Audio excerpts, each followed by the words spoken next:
Iran, Israel और America और इसके साथ तमाम देश दुनिया में जैसे एक जंग जो अब तीसरे विश्व युद्ध की तरह नजर आ रही है। इस युद्ध में तमाम लोगों ने अपनी जानें गंवा दी।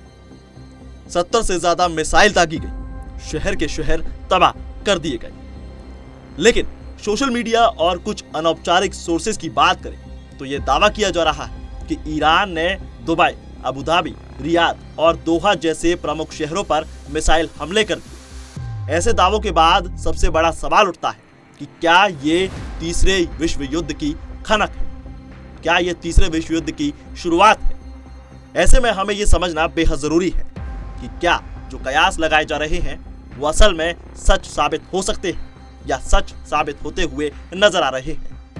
देखिए, सबसे पहले हमें यह समझने की जरूरत है कि जब तक किसी तरह की आधिकारिक कोई पुष्टि ना की जाए तो ऐसी खबरों को ना मान लेना ज्यादा बेहतर है। हालांकि दुबई और अबू धाबी के साथ संयुक्त अरब अमीरात के प्रमुख शहर हैं। रियाद सऊदी अरब की राजधानी है और दोहा कतर की राजधानी। इन शहरों में किसी भी बड़े मिसाइल हमले की स्थिति में वैश्विक स्तर पर तुरंत आपात प्रतिक्रियाएं, हवाई क्षेत्र बंद होने की घोषणाएं और अंतर्राष्ट्रीय सुरक्षा परिषद की बैठक जैसी घटनाएं देखने को मिलती है। अब इसकी एक पृष्ठभूमि को समझना बेहद जरूरी है। देखिए, ईरान और खाड़ी देशों के बीच तनाव नया नहीं है।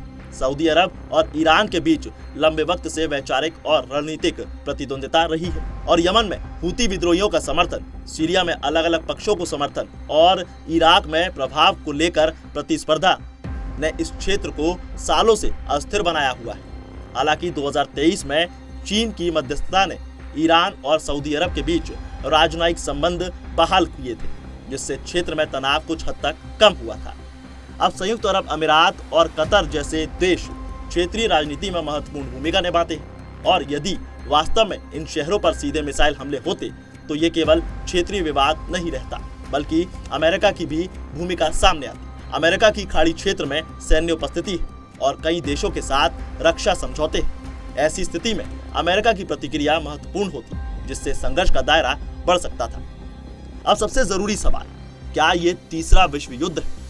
किसी भी संघर्ष को विश्व युद्ध तब माना जाता है जब कई महाशक्तियां सीधे आमने सामने युद्ध में उतर जाए और लड़ाई कई महाद्वीपों तक फैल जाए।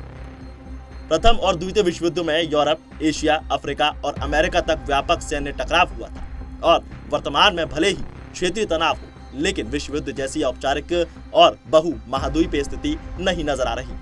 हालांकि ये भी ध्यान रखना जरूरी है कि आज की दुनिया में सूचना युद्ध बहुत बड़ा हथियार बन चुका है। कई बार कुछ ऐसे वीडियोस, पुराने फुटेजेस या फिर एडिटेड क्लिप्स को वर्तमान घटनाओं से जोड़कर वायरल किया जाता है।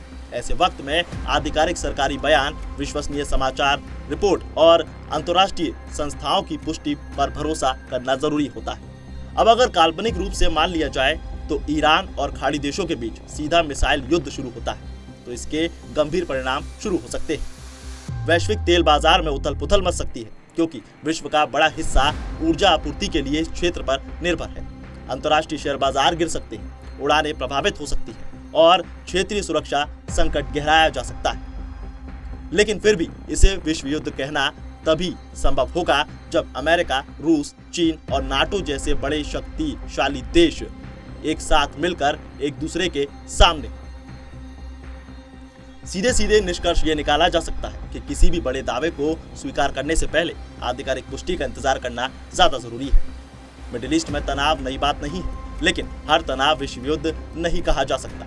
वर्तमान परिस्थिति में शांति, कूटनीति और अंतर्राष्ट्रीय दबाव ही किसी भी संभावित बड़े संघर्ष को रोकने के लिए एक ज्यादा जरूरी कदम और साधन हो सकता है। हालांकि जिस तरह की सिचुएशन, जिस तरह की स्थिति अभी हम सब देख रहे हैं, वो एक तीसरे वर्ल्ड वॉर की तरफ इशारा करती है। लेकिन क्या ये युद्ध ज्यों का त्यों चलता रहेगा या फिर आने वाले कुछ घंटों में या आने वाले कुछ दिनों में थमने का नाम लेगा? ये देखना बेहद दिलचस्प होगा। देखते रहिए पंजाब केसरी।